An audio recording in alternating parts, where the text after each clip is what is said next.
Salut les amis. Bon, chose promise, chose due, je vais vous présenter une analyse d'Air Liquide puisque c'est la société que vous avez choisie lors du petit jeu que j'avais organisé. Avant ça, je voulais vous remercier pour votre soutien, la chaîne continue à se développer, j'ai dépassé les 1000 abonnés grâce à vous et j'ai plein d'idées de vidéos en tête, je vais pas m'arrêter en si bon chemin, donc continuez à mettre des likes, partagez, faites grandir la communauté, et là-dessus on enchaîne direct avec Air Liquide. Je dois l'avouer, je suis parti avec de gros a priori sur cette boîte. Et un peu comme Airbus, donc je vous mets le lien ici, j'ai été assez agréablement surpris en lisant le rapport annuel. C'est pas l'entreprise du siècle, on verra là où le bas blesse un peu, mais ça reste quoi qu'il en soit un fleuron de l'industrie française comme on sait en faire. Alors parlons du business tout de suite parce que c'est pas très évident de comprendre ce qu'ils font. Ils vendent quoi? C'est quoi le business? Des gaz d'accord, mais pour quoi faire? Pour quelle application? Déjà leur business il est splitté en 4. On a la grande industrie pour 7 milliards 800 millions d'euros de chiffre d'affaires, on a l'industriel marchand pour 11 milliards 900 millions, puis on a la santé pour 4 milliards et l'électronique, assez mineur, pour 2 milliards 400. Sur la grande industrie, il va s'agir de la production de gaz et en particulier de l'hydrogène, à destination notamment de l'industrie sidérurgique. C'est quoi ce charabia? C'est l'idée de se dire, la sidérurgie c'est un secteur très gourmand en charbon. Or, le charbon, il a deux problèmes majeurs. Il est très polluant, on reviendra plus tard sur les aspects environnementaux du business d'Air Liquide, et deuxième truc, le charbon n'est pas très efficace pour générer de la chaleur vite et fort. Eh bien l'hydrogène, ça répond aux deux points. Déjà, pendant la combustion, ça rejette pas de dioxyde de carbone, le vilain CO2, vous savez, et en plus, ça génère une chaleur extrême. C'est d'ailleurs pour ça que les fusées décollent. On n'envoie pas des gens sur la Lune avec des fusées qui marchent au charbon. Donc la production d'hydrogène pour Air Liquide, c'est central. C'est vraiment un pan crucial de leur business.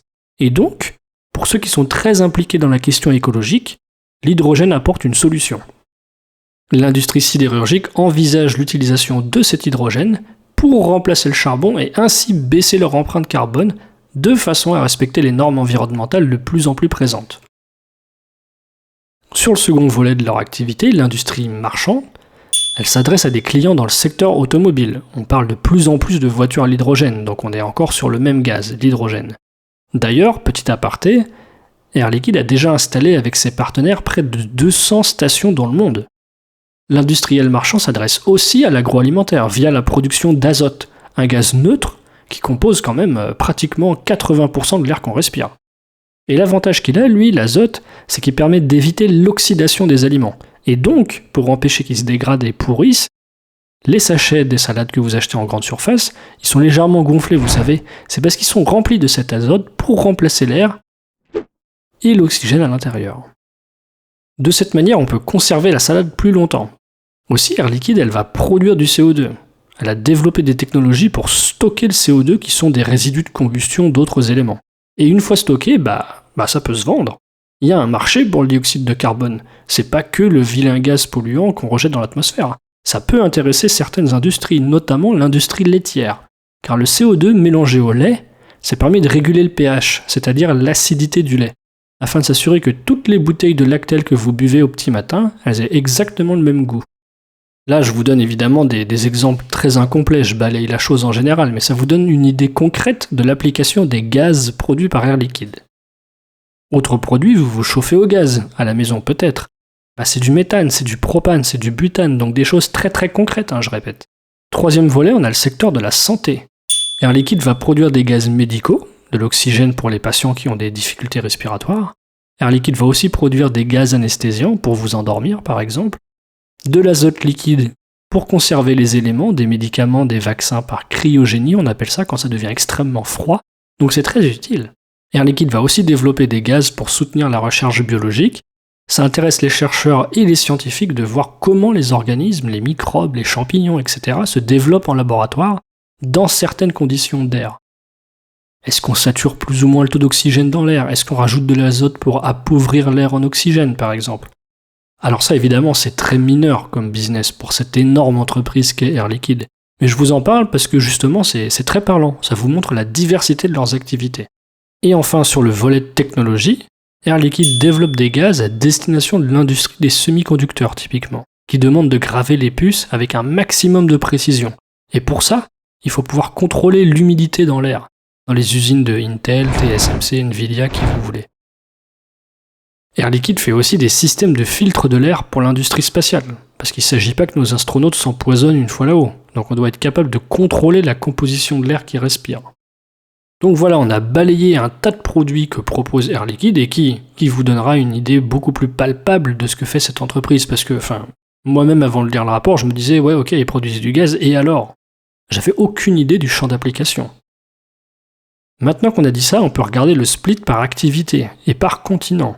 L'essentiel de l'activité, vous voyez, c'est les Amériques et l'Europe. Donc de belles perspectives de développement à l'international sur le long terme, notamment en Asie et en Afrique qui sont un peu en retrait. Pour donner d'autres chiffres, Air Liquide, c'est une présence dans 72 pays, c'est 67 800 employés, et tout cumulé, on est quand même sur 27 milliards 600 millions de chiffre d'affaires.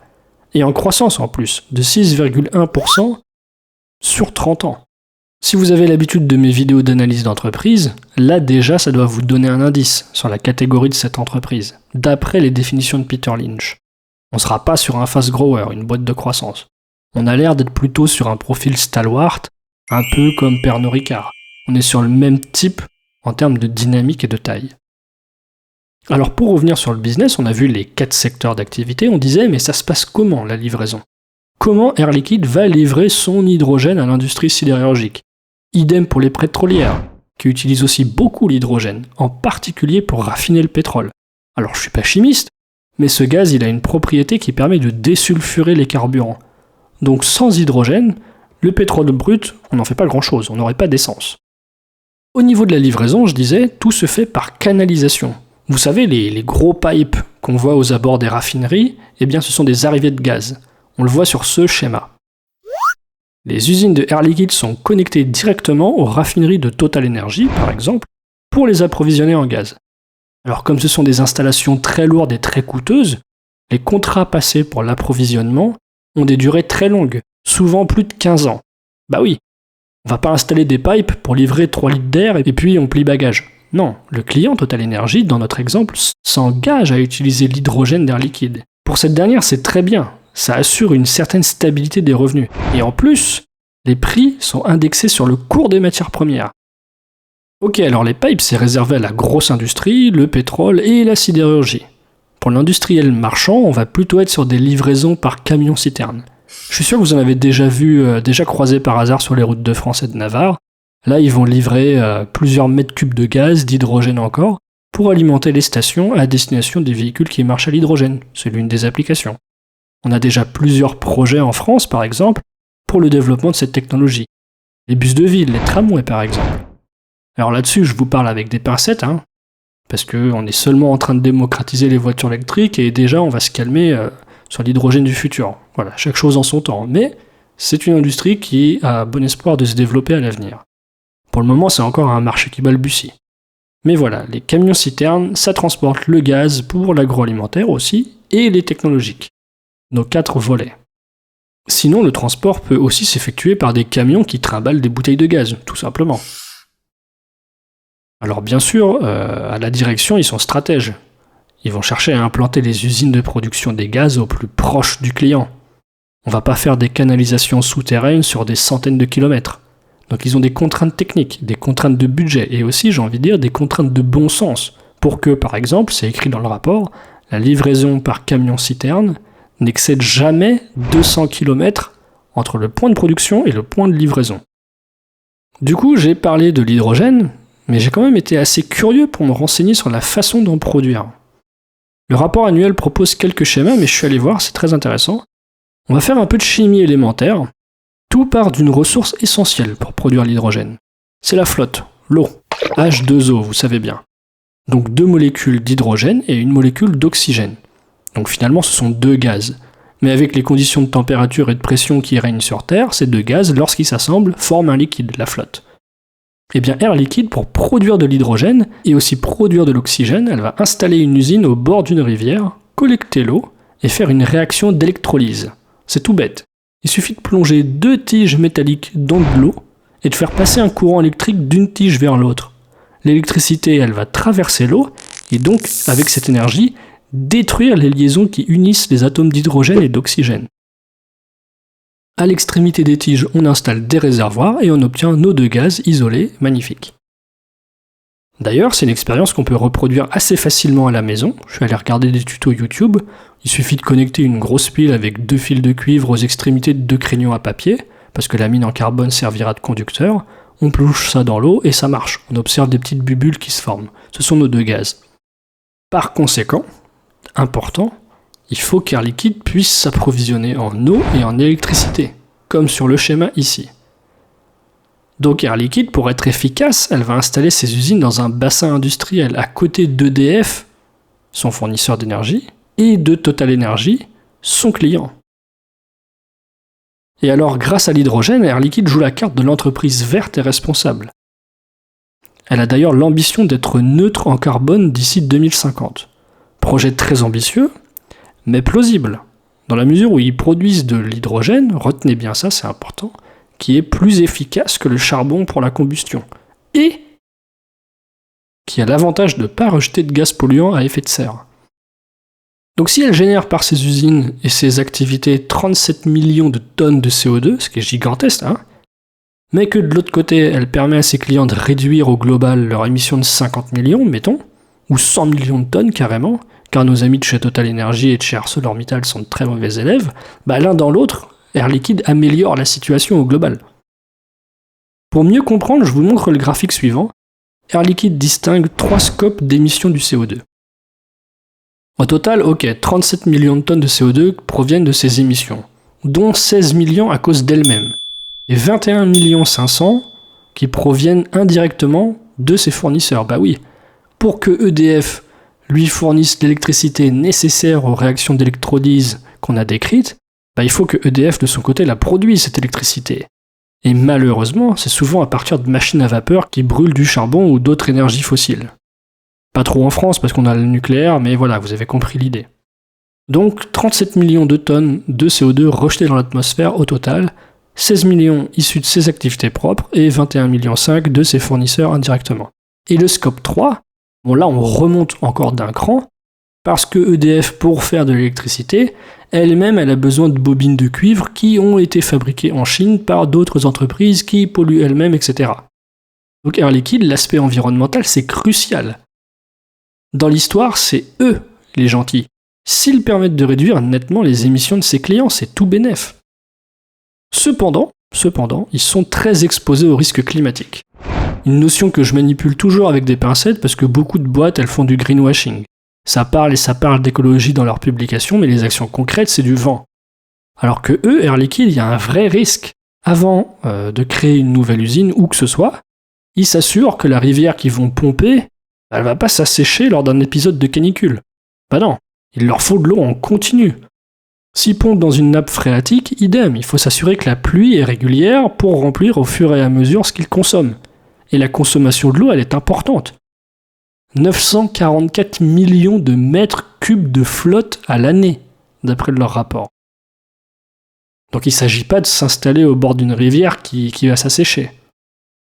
On va passer au chapitre suivant. Je suis obligé de m'arrêter là pour cette section de la vidéo, sinon elle va durer 3 heures. Je vous conseille vivement d'aller lire le rapport annuel. Tout ce que je vous raconte là, je suis allé le piocher dedans. Mais voilà, avec les éléments que je viens de vous donner, déjà on comprend quand même beaucoup mieux le business de cette boîte. Cependant, avant de passer aux états financiers, je vous montre rapidement quelques graphiques historiques. On a le chiffre d'affaires, qui a évolué de cette façon depuis 2008. On est grosso modo sur du x2, donc la croissance n'est pas extraordinaire.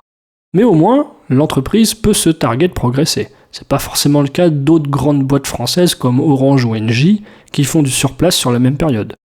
Donc pour de la grosse industrie, réaliser 5,1% de croissance annualisée, c'est un résultat qu'on peut saluer.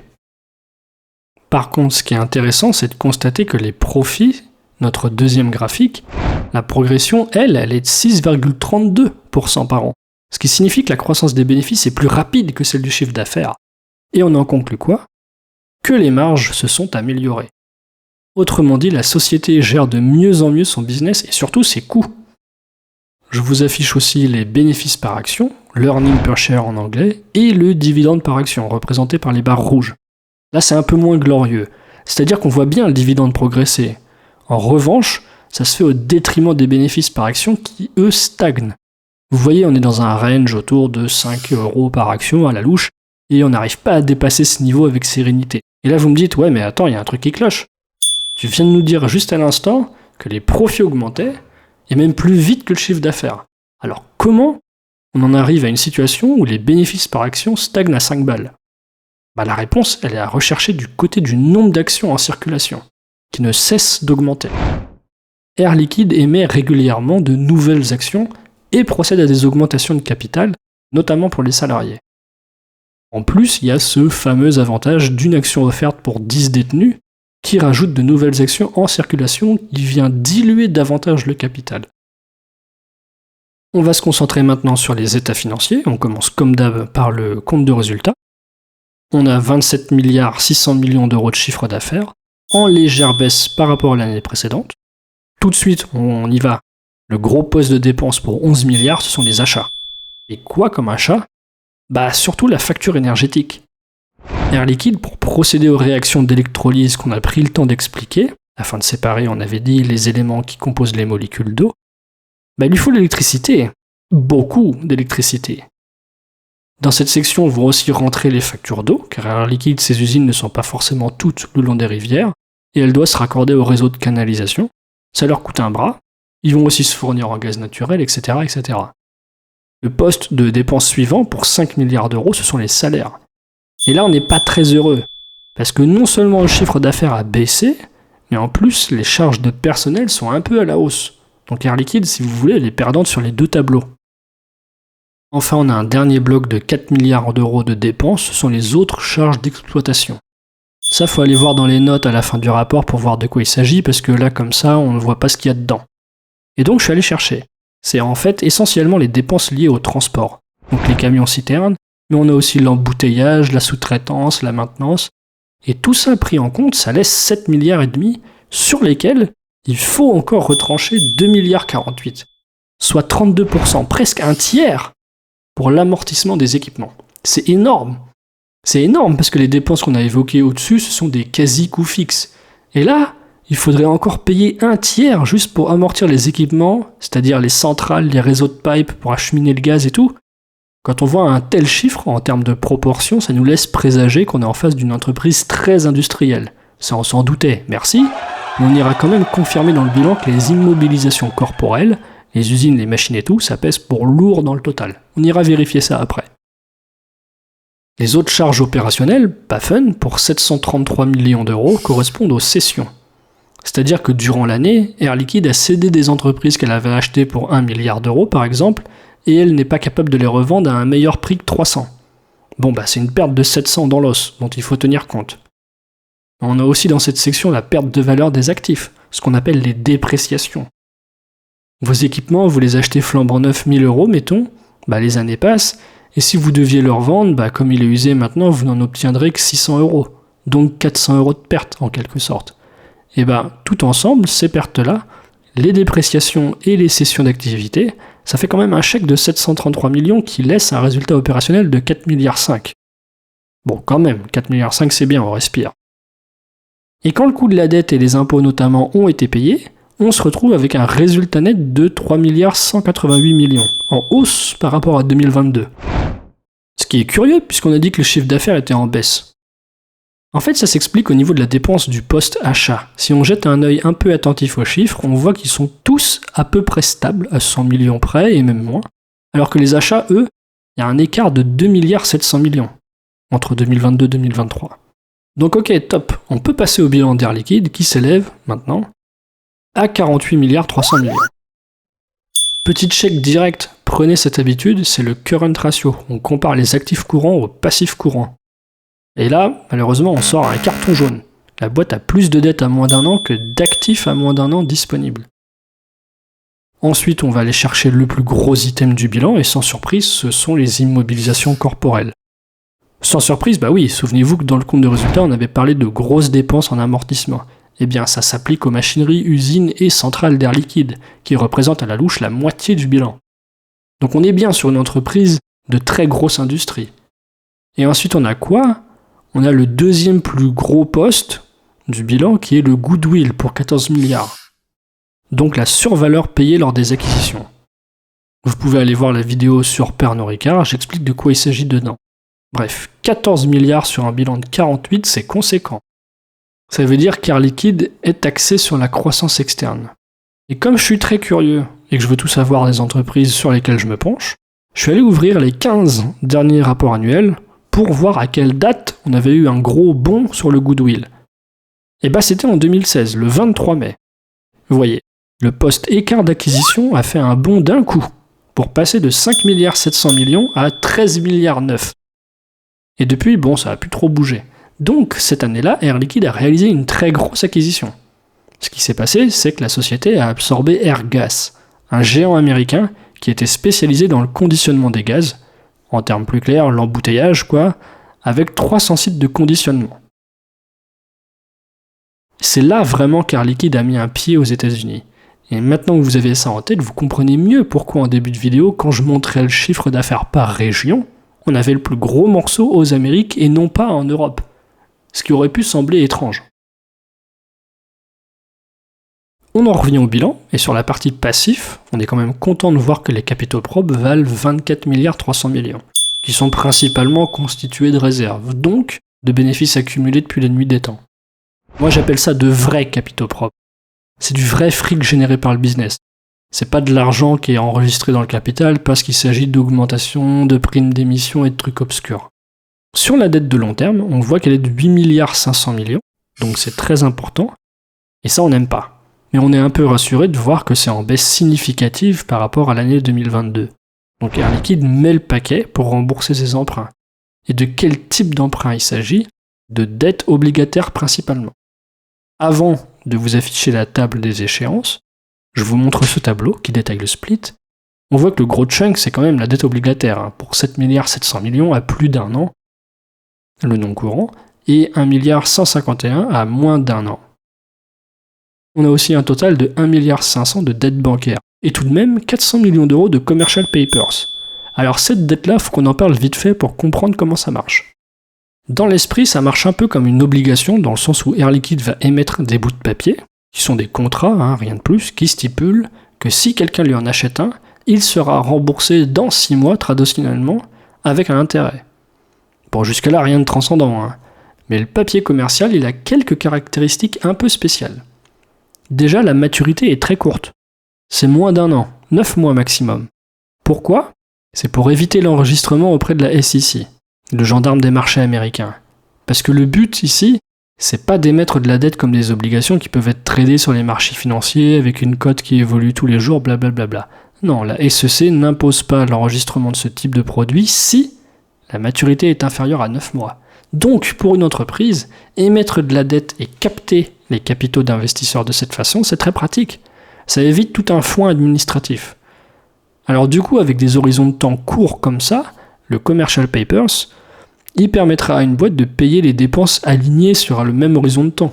Les salaires par exemple, qui reviennent tous les mois. Parce qu'on peut être sur un business avec un décalage temporel entre les revenus et les dépenses. Si vos clients vous payent le gaz au trimestre, mais que vous, de l'autre côté, vous payez vos salariés au mois, vos dépenses ne sont pas alignées sur vos revenus et vous risquez temporairement d'être à court de fric, même si les caisses vont être renflouées d'un coup dans 2 mois. C'est ça l'objectif de cette dette-là. To be noted aussi, le commercial paper, c'est de la dette unsecured. Ça veut dire que l'investisseur, vous, moi, Tartampion, qui achète ce type de produit auprès de l'entreprise qui cherche du financement, si la boîte ne rembourse pas, vous l'avez dans l'os. Vous n'avez aucun pouvoir de contrainte. Ce qui fait que c'est très important pour les boîtes qui cherchent à se financer par ce biais d'avoir une note de crédit très haute, les fameux AA+, et AAA de Standard & Poor's, afin d'instaurer la confiance. Voilà, on renferme la parenthèse, mais gardez-vous ça dans un coin de la tête, c'est le genre de notion qu'on retrouve de temps en temps, et ça vous permet de vraiment comprendre de quoi est composée la dette d'Air Liquide. Comme on a dit que c'était 9 mois maximum, vous n'êtes pas surpris de voir que c'est évidemment rangé dans la colonne passif courant.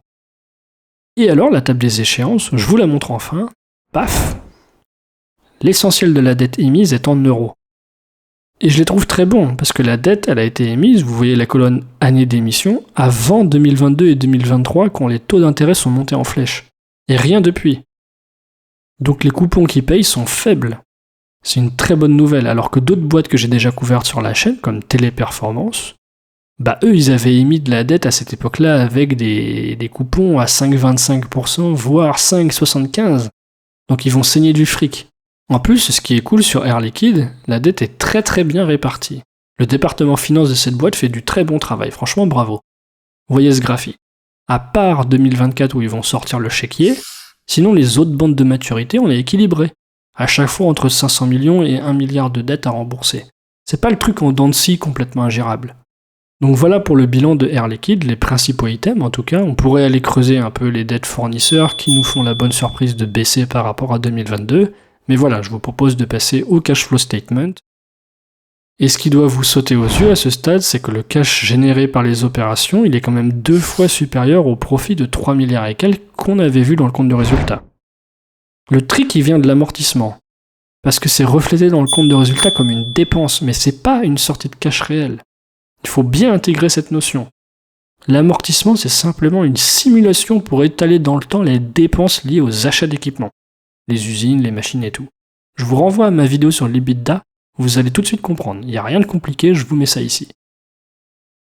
Donc ouais, 6 milliards 200 millions d'euros de cash from operation, très propre. Par contre, on a 3 milliards 400 de capex qui viennent manger plus de la moitié. Ce qui laisse en réalité un free cash flow de 2 milliards 870 millions. À nouveau, on est sur de la très grosse industrie, il y a des coûts de maintenance gigantesques, on n'est pas étonné que les dépenses de capex soient aussi imposantes. On appréciera le fait qu'ils mettent les bouchées doubles pour rembourser leurs dettes. Du moins, celle qui arrive à maturité n'est pas renouvelée. C'est pour ça qu'on avait vu dans le bilan que c'était en baisse entre 2022 et 2023. Et aussi, on avait vu qu'il n'y avait pas eu d'émission de dettes significatives sur ces années-là. C'est important, les amis, que vous puissiez lire à travers les chiffres et que vous fassiez un peu la connexion entre les différents éléments. Les comptes de résultats d'un côté, ils communiquent avec le bilan, qui communique aussi avec le cash flow statement. Tout est interconnecté. Il faut voir les liens entre les pages. Ça s'apprend pas, hein. Mais à force de lire et lire encore des rapports annuels, on finit par comprendre la logique en dessous. Comment c'est construit. Comment les éléments sont agencés les uns avec les autres. Faut le voir comme un maillage en fait. Et pour nos amis, maintenant, qui aiment les dividendes, on voit ici que Air Liquide a tout de même versé 1 milliard 581 millions en 2023. Bon, c'est un peu plus de la moitié du free cash flow, c'est pas un niveau inquiétant, surtout pour une entreprise aussi mature, mais pour pinailler un peu, on aurait aimé que le free cash flow soit plus important, afin d'avoir de la marge pour continuer à augmenter le dividende dans de bonnes conditions. Moi, ce qui me fait peur un peu sur cette société, ça serait qu'on tombe dans le piège à dividendes, comme ça s'est produit sur Eutelsat, qui en était arrivé à verser 93% de ses bénéfices en dividendes. Et puis, du jour au lendemain, ils ont été obligés de le couper net. Alors on n'y est pas encore, il va s'en passer du temps avant qu'on en arrive là, mais voilà, pour des investisseurs de très long terme, c'est quelque chose à garder à l'esprit. On passe au dernier chapitre, celui sur l'action Air Liquide. Bon, vous m'en voudrez pas, je commence à préparer la vidéo le soir du 27 juillet, donc ce que je vais mentionner maintenant n'est déjà plus vrai, à savoir que le prix de l'action il est de 167 €, quasiment à son plus haut historique. On touche les deux écarts types au-dessus de la droite de régression, donc Achtung. On serait sur une boîte hyper punchy avec 25% de croissance, on serait un peu moins regardant sur la valorisation. Mais dans l'état actuel des choses, la capitalisation est de pratiquement 100 milliards, pour une boîte qui fait 3 milliards 18 de bénéfices. Donc ça fait un PER de 30. Pour moi, c'est cher. Point barre. On va pas discuter 107 ans, c'est cher. Alors oui, on a une valeur très stable, peu de volatilité, ça se voit dans le fait que les écarts types sont relativement serrés autour de la droite de régression, mais juste pour rappel, le PER de Air Liquide, à ces niveaux-là, il est très supérieur à celui de Meta et de Google, qui oscillent chacune autour de 22. Si on continue, on peut mentionner que l'action Air Liquide, son dividende actuel est de 3,20 € par action, avec un cours de 167 €, ce qui fait un rendement de 1,9%, c'est quand même faible. Surtout quand on sait que le payout ratio, le ratio de distribution, il est de 50%. C'est pas bon signe. Ça indique, je suis navré de vous le dire, ça indique que l'action est chère. Aussi, le dividende il est en croissance de 8,5% par rapport à l'année précédente. Tout le monde applaudit, d'accord, mais en fait non. Ça ne marche sur le long terme que si les bénéfices progressent au même rythme. Surtout qu'il y a un dividende déguisé, c'est l'octroi d'une action gratuite pour 10 détenus. Ça veut dire que l'année suivante, elle sera sujette aux dividendes elle aussi, donc Air Liquide aura davantage de sous à sortir. Là, il faut prendre quelques précautions les amis et pas s'exciter quand on voit que le dividende croît aussi vite. Ou alors je me trompe lourdement et cette augmentation montre que les dirigeants sont très confiants dans l'avenir et qu'ils attendent une année record qui permettrait de financer des hausses comme ça de 8,5%. Aussi, je me suis amusé à calculer le rendement annualisé, le CAGR, Compound Annual Growth Rate, du titre Air Liquide depuis 2010, quand ça cotait 30 €. Et bah devinez quoi, la perf a été de 13% par an hors dividende. Le titre seul. On est bien au-dessus de la performance des indices. Donc à nouveau, je le répète encore et encore, battre le marché sur le long terme, c'est franchement pas difficile. Et à plat de couture en plus. 13%, si on prend en compte le dividende, on serait bien au-dessus de 15%. C'est un résultat excellent. Donc à un moment donné, il faut être concret aussi. Ceux qui rigolent de cette entreprise en disant que c'est une boîte de bons pères de famille, en attendant, le bon père de famille, il a marché sur tout le monde. Et pourtant, décider de miser ses billes sur Air Liquide, dégoter cette boîte dans la foule immense des actions listées, c'est franchement pas une idée bluffante. Ça me semble pas avoir été une décision difficile. Ça fait même pas rêver du tout. On est loin d'être à la pointe du dernier crypto-coin qui va révolutionner la galaxie. Et malgré tout, avec cette belle société, on aurait battu tout le monde. Il suffisait de pas s'exciter, d'être patient, et de regarder année après année comment le film évolue. Il suffisait de dérouler l'histoire. Tout ça nous amène à la dernière section, les résumés et la stratégie. On y est. Je vous fais un rappel, je suis obligé, je veux pas d'ennui, je donne aucun conseil. J'essaie de vous fournir des analyses aux petits oignons, d'aller creuser les chiffres pour vous, et je vous partage mon sentiment subjectif. D'ailleurs, ça serait bien, après toutes les vidéos d'analyse d'entreprise que j'ai faites, que l'année prochaine, avec un an de recul, on se fasse un petit récap, pour voir à quel point je me suis troué, afin que vous voyiez bien qu'il faut surtout pas croire les personnes sur parole, et en particulier sur Internet. Moi, voilà, mon objectif, c'est de vous résumer la chose, de vous apprendre une méthode. Et si en plus, au passage, je peux vous expliquer quelques petites notions ici et là, je suis comblé. Et je le suis encore plus si vous vous abonnez, si vous likez, si vous commentez. Vous avez vu, j'essaye de répondre à tous les commentaires. Alors on y va pour le profil de la boîte, vous l'aurez compris, c'est un stalwart. Allez voir la vidéo sur les catégories d'actions selon Peter Lynch, c'est important. Les stalwarts ont peu de croissance, mais ils en ont quand même. C'est pas le truc à l'arrêt en train de décrépir avec les années, mais ne vous attendez pas à des croissances élevées non plus. Niveau point négatif, on relèvera le goodwill bien sûr, je le mets tout de suite comme ça j'en parle plus après.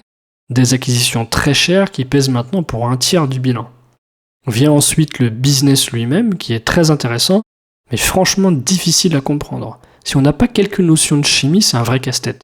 Et ça serait dangereux d'investir dans une boîte dont on n'a pas compris pour de vrai de quoi il retournait. Pour aller dans le fond des choses, il faudrait se renseigner sur les contrats qu'ils ont passés avec leurs clients et connaître le réseau de canalisation, les fameux pipes. Voir avec qui ils sont connectés et pour quelle durée et pour quel débit, si on voulait bien faire les choses. Ils sont connectés avec Total Energy, d'accord, mais ils leur envoient combien de mètres cubes? Ça, c'est une info que moi je veux savoir, par exemple. Et ils envoient quoi dans le pipe? Du dihydrosulfate de méthane? Non, je déconne, celui-là n'existait pas, ok. Mais enfin voilà, vous voyez l'idée, leur activité est difficile à cerner. Autre point, le greenwashing. Je suis pas expert du domaine, et j'ai peur qu'ils essaient de nous tromper avec leurs histoires. On a bien compris les avantages de l'hydrogène au cours de la vidéo, puisqu'il rejette pas de polluants et qu'il a une meilleure combustion, mais en attendant, 37 millions de tonnes de CO2 rejetées dans l'atmosphère, notamment parce qu'ils se fournissent en électricité et gaz naturel, aïe aïe aïe. Surtout s'ils ont l'ambition d'être neutres en 2050 comme ils l'affichent. Dans la même veine, on a un risque climatique à prendre au sérieux. Air Liquide doit s'assurer des ressources en eau et un approvisionnement en électricité constant, donc il n'est pas question d'installer des centrales à proximité de zones inondables. Et malheureusement, ces zones-là sont souvent proches des rivières où Air Liquide aurait pu pomper. C'est un casse-tête pour eux de faire sortir de terre une nouvelle usine. En plus, il faudrait qu'elle soit proche de ses clients pour éviter d'avoir des kilomètres et des kilomètres de canalisation. La moindre installation prend des années. Donc on n'en verra pas l'impact dans les profits avant longtemps. On parle souvent de cette notion de scalabilité. Les grosses industries ne sont pas scalable. Alors qu'une tech, un site web comme l'était Facebook au départ, s'il y a 1000 ou 10 millions de personnes qui le visitent, ça pose aucun problème. L'interprétation du compte de résultat, c'est aussi un point à mentionner. Je pense en particulier aux amortissements qui pèsent pour beaucoup. On avait bien vu l'écart entre les bénéfices nets et le cash from operation. C'était du quasi simple ou double. Donc il faut vraiment se gaffer sur cet item. Le prix aussi, qui devrait en refroidir plus d'un. PER de 30, on épouse les deux écarts type au-dessus de la droite de régression, c'est franchement pas bon signe. Et on peut noter un dividende qui croît plus vite que les profits, ce qui pénalise le ratio de distribution à moyen et long terme. En revanche, côté positif, on a du très bon. On a un business essentiel. Jusqu'à preuve du contraire, les gens qui ont des maladies respiratoires, faut les approvisionner en oxygène. La sidérurgie peut se fournir en hydrogène pour amoindrir son empreinte carbone et augmenter l'efficacité de la combustion, par opposition au charbon. Le propane pour chauffer nos beaux immeubles. L'azote, gaz inerte qui remplace l'air dans les sachets de salade pour améliorer leur conservation, etc., etc. Avec ça, du coup, on a un moat. Imaginez les installations folles et les quantités d'argent qui vous seraient nécessaires pour intégrer ce marché et faire de la concurrence Air Liquide. Ça relève littéralement de l'impossible. Autre avantage, la stabilité. On n'est pas sur une industrie cyclique. Les contrats sont établis pour des durées de 15 ans, sinon plus. Les ventes sont stables, on grappille chaque année quelques pourcents de chiffre d'affaires et, sur le long terme, sans se presser, on obtient un véritable mastodonte. Pour les investisseurs que la volatilité pourrait gêner, Air Liquide peut offrir un beau socle de base à votre portefeuille. La question environnementale, je reviens dessus, positivement cette fois, car Air Liquide a une vraie carte à jouer sur ce volet. La réglementation ESG est de plus en plus présente, l'hydrogène offre de très belles perspectives pour limiter les émissions de CO2 et réduire l'empreinte carbone des entreprises clientes.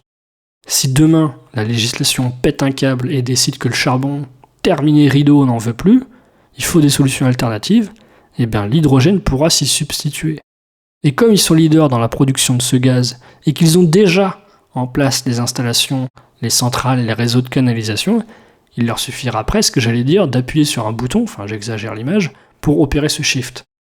Alors la stratégie finale, on fait quoi ? Bon, étant donné le prix et le PER, c'est peut-être pas le moment d'en acheter à tout va. Je vous invite à la prudence. On a une belle société qui a su prouver l'efficacité de son modèle, qui poursuit sa croissance, quoique lente, et qui est sur un business essentiel. Pour ceux qui souhaiteraient jouer la carte du dividende, il y a peut-être mieux à faire, très honnêtement. Le payout ratio est à 50%, le rendement du dividende est à 1,9%, on peut trouver mieux ailleurs, non ? Par contre, ceux qui avaient eu du nez et qui avaient mis le paquet pendant la période Covid ou pendant la chute des marchés fin 2022, là vous devez être entre 50% et 100% de plus-value, un truc comme ça. Et sur un Stalwart, c'est une performance excellente. Donc il ne faut pas en espérer beaucoup plus. On n'est pas sur une boîte de croissance. N'espérez pas que le titre remonte à 250 € ou 300 € d'ici l'année prochaine. Voilà pour aujourd'hui les amis, gros dossier, j'ai pris beaucoup de plaisir à préparer cette vidéo. Encore merci à ceux qui m'avaient proposé d'étudier cette boîte, j'ai appris plein de choses moi-même en lisant le rapport.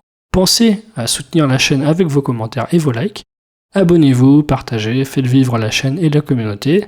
Et on se retrouve très bientôt. Ciao les amis.